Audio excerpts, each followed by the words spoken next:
دنیا کے اندر 6 کروڑ 30 لاکھ مربع میل کی یہ جو زمین ہے، اس زمین پر جتنی بھی مساجد ہیں، جتنی بھی اللہ کے گھر ہیں، ان تمام مسجدوں میں برکتاً دوسری سب سے بڑی مسجد ہے مسجد نبوی۔ وہ مسجد ہجرت کے بعد اس کی بنیاد ڈالی گئی۔ تقریباً 6-7 سال بعد اس مسجد میں جگہ کم پڑنے لگی، کیونکہ جب مسجد نبوی کی بنیاد ڈالی گئی تھی اس وقت اس مسجد کی چوڑائی 35 فٹ اور لمبائی تقریباً 30 فٹ تھی، اور اونچائی بیچ میں فاصلہ اس کی جو چھت تھی تقریباً 2.5-3 میٹر اوپر پر اس کی چھت رکھی گئی تھی۔ چھت لکڑی کھجور کی ٹہنیوں سے اس کی چھت بنائی گئی تھی، یعنی بالکل کچی چھت۔ آپ اگر آگ لگا دیں ماچس کی تلی کھینچ کر تو وہ پوری چھت چند سیکنڈوں میں جل سکتی تھی۔ لیکن اس وقت کی مسجدیں کچی ہوتی تھی لیکن نمازی بڑے پکے ہوتے تھے۔ آج مسجدیں بہت مضبوط ہے، بہت پکی ہے، لیکن آج نمازی بہت کچے بھی ہیں اور بہت کم بھی ہیں۔ ہماری مسجدیں آباد نہیں ہو پا رہی ہے، اس پر بات کروں گا میں۔ تو جب اس مسجد کی بنیاد ڈالی گئی، 5 سال 6 سال 7 سال کا عرصہ گزرا، تو اس مسجد میں چونکہ ایمان لانے والے صحابہ کی تعداد بڑھنے لگی اور پھر مسجد کی جگہ کم پڑ گئی۔ جب مسجد کی جگہ کم پڑی تو اللہ کے نبی علیہ السلام نے مشورہ کیا اور صحابہ نے بھی بڑھ چڑھ کر حصہ لیا اور یہ کہا کہ اس مسجد کو تھوڑی وسیع کی جائے، بڑی کی جائے۔ جیسے آج آپ کے گاؤں میں مسجد کے توسیع کے کام کے لیے جلسے ہوتے ہیں، نوجوان اس کو بڑھانے کے لیے محنتیں کر رہے ہیں، تو اس وقت جب بات آئی سامنے کہ اس مسجد کو تھوڑی اور چوڑی کی جائے، تو اس کی چوڑائی جہاں 35 فٹ تھی تو اس کی چوڑائی 20 فٹ اور بڑھانے کی بات ہوئی، اور لمبائی جہاں 30 فٹ تھی تو 15 فٹ اور بڑھانے کی بات ہوئی۔ تو جو زمین تھی، جو باقی اور زمین جو بڑھی بات میں، تو حضرت عثمان رضی اللہ تعالی عنہ انہوں نے ٹوٹل زمین کو خرید کر مسجد میں وقف کیا، مسجد میں دان دیا کہ لیجئے۔ تو حضرت عثمان غنی رضی اللہ تعالی عنہ نے مسجد کی زمین خریدی اور اس مسجد کی وسعت کا کام ہوا، وہ مسجد بڑھائی گئی۔ اسی طریقے پر ہر ایک زمانے میں حضرت عمر فاروق کے زمانے میں وہ مسجد بڑھی، اور اسی طرح آگے بڑھتے گئے حضرت عثمان کے دور میں، اور دیگر صحابہ اور دیگر بعد میں آنے والے مسلم حکمرانوں نے اس مسجد کی توسیع کا کام کیا۔ تو بہرکیف کبھی کبھی مسجد ناکافی ہوتی ہے تو اس کو وسیع کرنے کے لیے اس کو بڑھاتے، لیکن الحمدللہ یہ آپ کی بستی کے لیے بڑی خوشی کی بات یہ ہے کہ آپ کی مسجد میں نمازیوں کی تعداد بڑھی ہے، جس سے آپ مسجد کو بڑھانا چاہتے ہیں۔ بڑھائیے اور بڑھائیے تاکہ کل قیامت میں سینہ تان کر کہہ سکیں کہ اللہ ایسے فساد اور ایسے بگاڑ کے وقت میں ہم نے مسجد بڑی اس لیے کی چونکہ ہمارے نمازی بڑھ گئے تھے۔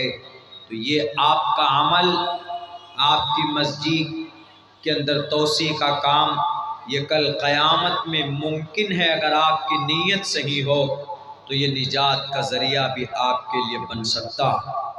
اس لیے بہت مبارک کام ہے جو آدمی مسجد بنانے میں تعاون پیش کرتا ہے، جو آدمی مسجد بنانے میں بڑھ چڑھ کر حصہ لیتا ہے تو وہ بہت ہی خوش نصیب انسان ہے۔ آپ 100 200 300 400 500 روپے کا گوشت لا کر کھا کر ہضم ہو جائے گا، صبح آپ بیت الخلاء میں اس کو چلا جائیں گے تو وہ چیزیں وہاں پر صاف کر کے آ جائیں گے، لیکن آپ نے 500 سے 1000 روپے سے 100 200 روپے سے اگر کسی مسجد کی تعمیر میں آپ حصہ لیتے ہیں تو یہ چیزیں ضائع نہیں ہوتی، بلکہ یہ اللہ کے اکاؤنٹ پہ لکھا جاتا ہے۔ رب قرآن کریم میں کہتا ہے ما عندکم ینفد وما عند اللہ باق، جو تمہارے پاس ہے وہ ختم ہونے والا ہے، اور جو تم نے وما عند اللہ باق، اور جو اللہ کے پاس جمع ہو گیا، اللہ کے پاس کوئی کیسے بھیجتا ہے پیسہ اور دولت، وہ نیکی کی شکل میں جاتی، جیسے آپ نے یہاں پر کچھ پیش کیا ہے، تعاون کیا ہے، یہ آپ کا بیکار نہیں جائے گا، بلکہ وہ اللہ کے پاس جمع ہو گیا۔ یہ میں نہیں کہہ رہا، یہ رب کا قرآن کہہ رہا ہے۔ جناب محمد رسول اللہ صلی اللہ علیہ وسلم کی حدیث مبارکہ کہتی من بنا للہ مسجدا بن اللہ لہ بیتا فی الجنہ، آپ دنیا میں جس اعتبار سے مسجد بناتے ہیں، اللہ تبارک و تعالیٰ کل قیامت میں جنت میں آپ کے لیے اسی طرح کا محل تعمیر کر کے آپ کو دے گا۔ میرے بھائیوں، کبھی کبھی بہت دکھ بھی ہوتا ہے کہ آدمی اپنی عبادت خانے کی تعمیر کے لیے کروڑوں روپے جمع کر لیتا ہے۔ ابھی ہمارے بھارت کے اندر ہماری مسجد کو شہید کر کے ایک بت خانہ بنایا گیا، تقریباً 5000 کروڑ روپے جمع ہوئے بنانے کے لیے اس مندر کو، جس کو رام مندر بولتے ہیں۔ بابری مسجد تھی پہلے، وہاں پر اس کو شہید کر کے یہ پیسہ دان کر کے وہ پیسے آئے، حالانکہ مندر بنانے پر کل قیامت میں کوئی اجر ہے؟ کوئی اجر نہیں ہے، نہ ویدوں میں ہے، نہ رام مندر کے ماننے والوں کی کسی شاستر کے اندر ہے کہ تم اگر تم مندر بناؤ گے تو تم کو سورگ کے اندر کوئی بڑا مقام و مرتبہ دیا جائے گا۔ لیکن مسجد بنانے پر ضرور ہے، مسجد بنانے پر ان کے گرنتھوں میں بھی ہے کہ ہیتو برہمگتستانتی ستسنگتر دان وچارتوشا، کہا گیا ہے کہ ایشور کے نام کو جپنے کے لیے جو جس جگہ پر ستسنگ کی جاتی ہے، یعنی ایشور کی عبادت کی جاتی ہے، وہ جگہ قابل مبارک ہے، اس لیے کہ اس جگہ پر انسان کو شانتی ملتی، اس جگہ پر انسان کو، جس جگہ پر ایشور کا نام لیا جائے وہ جگہ امن کی جگہ ہے، جس جگہ پر پرماتما کا نام جپا جائے۔ اور مسجد میں ہم لوگ کیا کرتے ہیں؟ مسجد میں ہم لوگ صرف اللہ کا نام لیتے، مسجد میں صرف ہم لوگ اللہ کی عبادت کرتے، دوسرا اور کوئی کام مسجد میں نہیں ہوتا، یعنی اللہ کی بندگی کے لیے، اللہ تبارک و تعالی ہی کے تعلق سے ان کی کتابیں سننے سنانے پڑھنے پڑھانے کے لیے مدارس بنتے ہیں، مکاتب چلائے جاتے ہیں، بلکہ اللہ کے نبی علیہ السلام نے مدینۃ المنورہ میں بیٹھ کر وہاں کے پتھر پر بیٹھ کر محمد علیہ السلام نے دنیا کے تمام امور کے فیصلے کیے، سیاست ہو، سماجی کام ہو، ملی کام ہو، قوم کے لیے اگر کوئی بھی کام ہوتا تھا تو آپ علیہ السلام وہی مسجد نبوی پر بیٹھ کر وہ کام انجام دیتے تھے، یہاں تک کہ صحابہ کرام کو جنگ میں بھیجنے کا کام اسی مسجد نبوی سے ہوا کرتا تھا، مسجد سے ہوتا تھا۔ نکاح بھی ہو تو مسجد میں ہو، دینی کوئی بھی مشورہ ہو تو مسجد میں ہو، ہمارے بچوں کی تعلیم کا بندوبست مسجدوں کے اندر ہو۔ دنیا کو نہیں معلوم تو معلوم ہونا چاہیے کہ دنیا کا سب سے پہلا مدرسہ اگر کہیں پر تھا تو مسجد کے اندر تھا، جس کو آج دنیا اصحاب صفہ، مدرسہ صفہ جو مسجد نبوی کے بالکل قریب میں ایک چبوترا بنا دیا گیا تھا پتھر کا، تو صحابہ کرام وہیں پر بیٹھ کر قرآن کو سیکھتے تھے، اللہ کے نبی پر جو حدیث نازل ہوتی تھی اس کو یاد کیا کرتے تھے، اور جو صحابہ دور سے آتے تو وہ وہیں پر رکتے تھے، قیام کرتے تھے، اور اسی سے جو صحابہ پہلے سے قرآن اور احادیث کی جو جانکاری ہوتی تھی وہ ان سے سیکھا کرتے تھے۔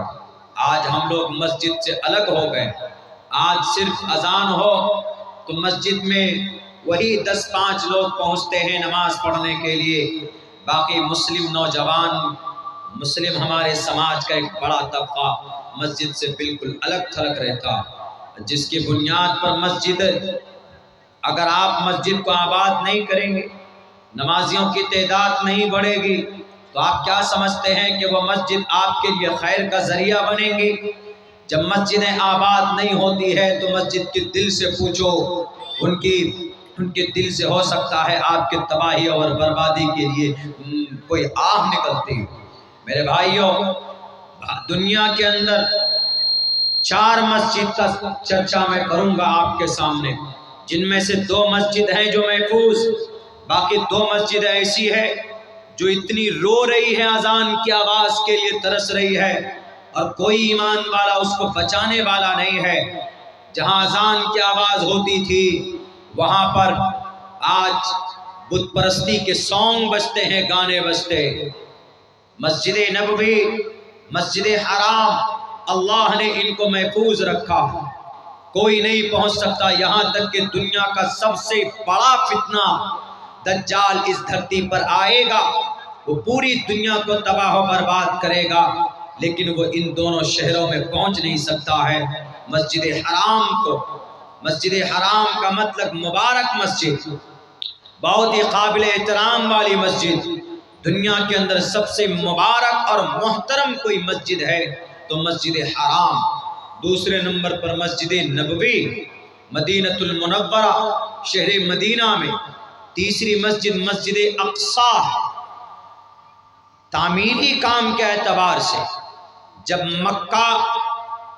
جب مسجد حرام بنی اس کے 40 سال کے بعد سیرت ابن ہشام نے اپنی کتاب کے اندر یہ تشریح کی، وضاحت کی، لکھی کہ 40 سال کے بعد مسجد اقصی کی بنیاد ڈالی گئی، لیکن فضیلت کے اعتبار سے دوسرے نمبر پر مسجد نبوی ہے، مدینۃ المنورہ کی مسجد ہے، تیسرے نمبر پر مسجد اقصی۔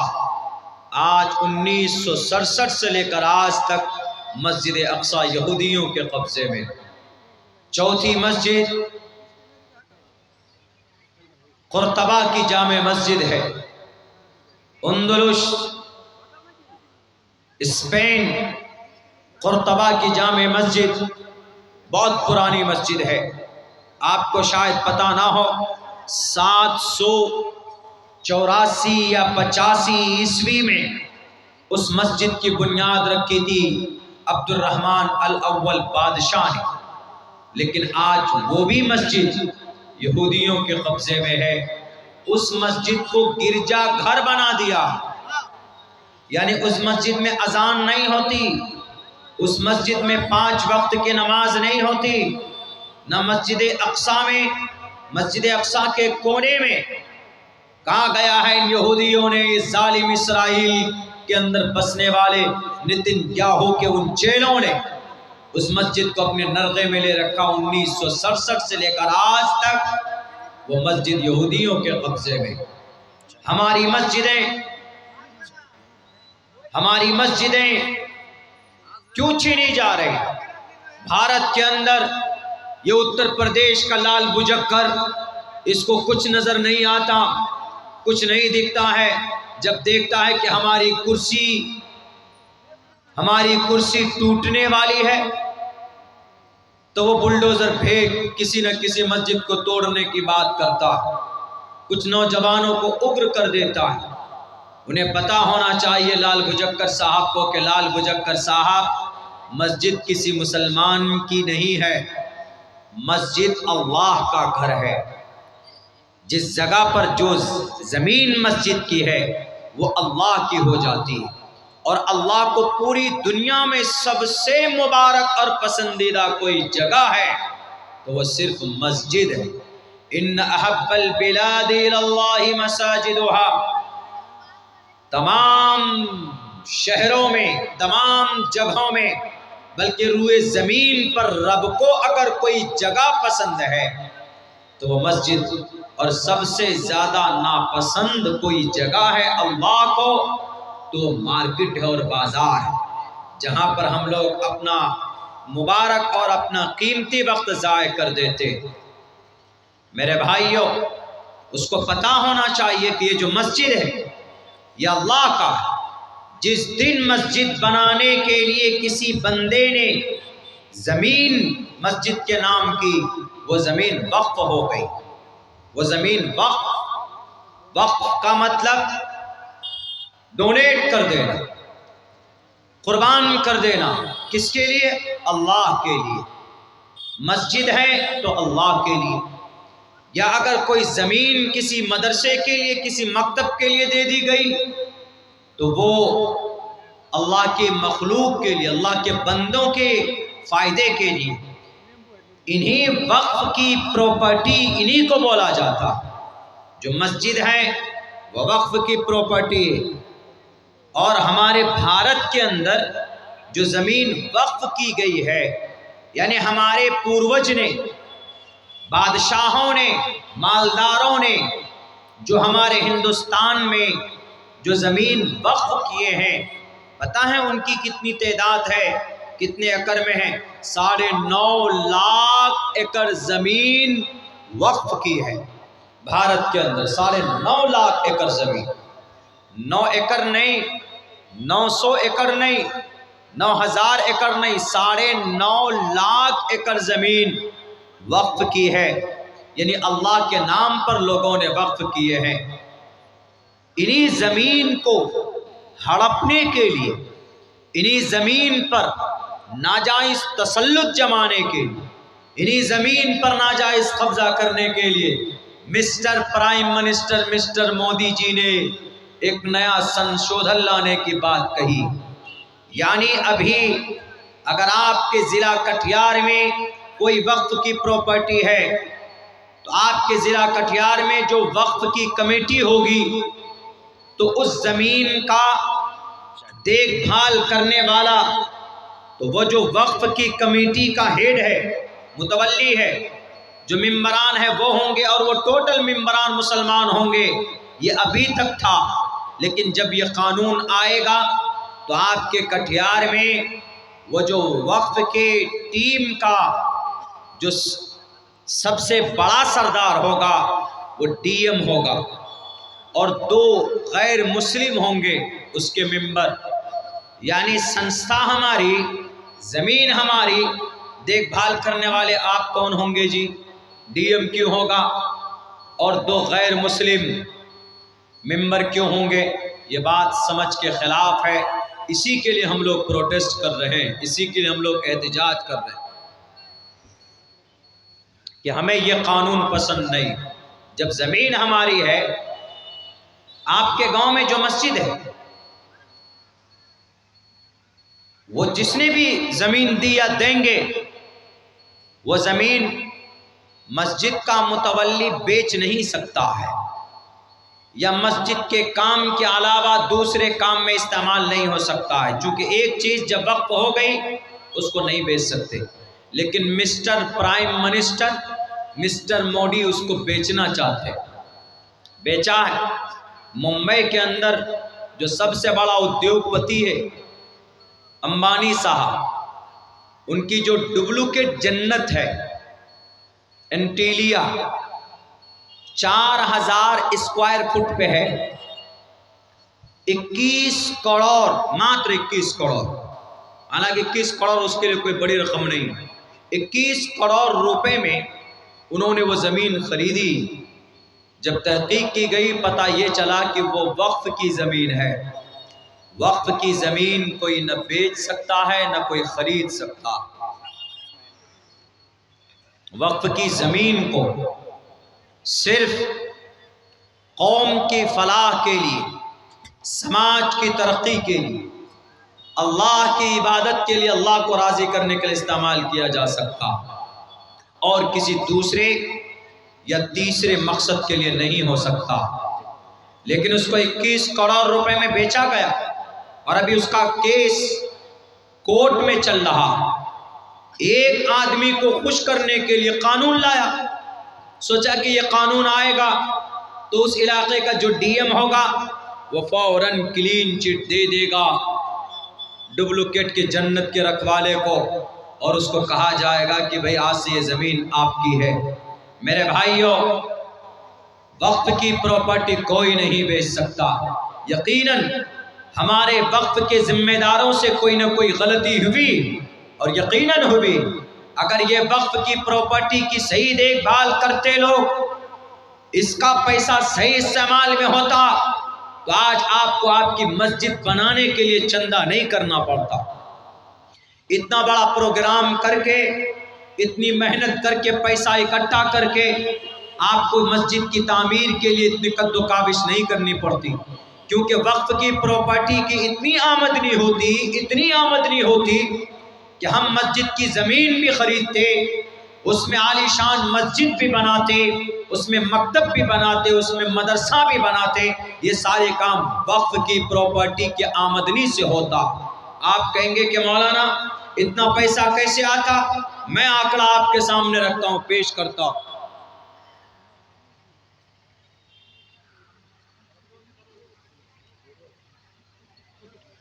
شکریہ، جزاک اللہ۔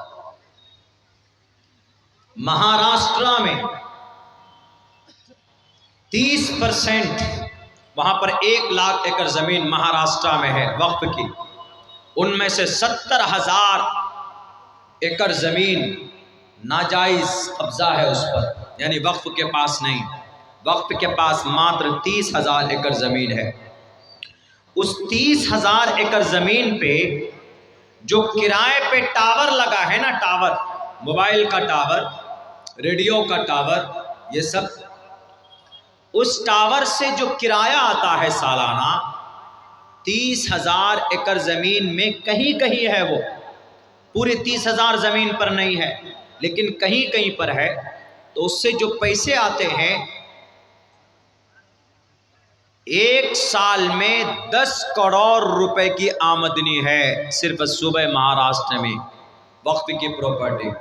بتائیے اگر صوبہ مہاراشٹر کی وقف کی جو کمیٹی ہے، اگر ان 10 کروڑ روپے کو صحیح سے استعمال کرے، مسجد کے اماموں کو تنخواہ دے، مسجد کے مؤذنوں کو تنخواہ دے، جہاں مکتب نہیں ہے تو مکتب بنائے، جہاں قرآن و حدیث کا درس نہیں ہوتا اس کے لیے مدرسہ بنائے، قوم کا، سماج کا بڑا کام ہو سکتا ہے کہ نہیں ہو سکتا؟ بالکل ہو سکتا، لیکن نہیں کرتے۔ جب مسلمان کا عمل برا ہوتا ہے تو اللہ مودی اور یوگی جیسے لوگوں کو بھیجتا۔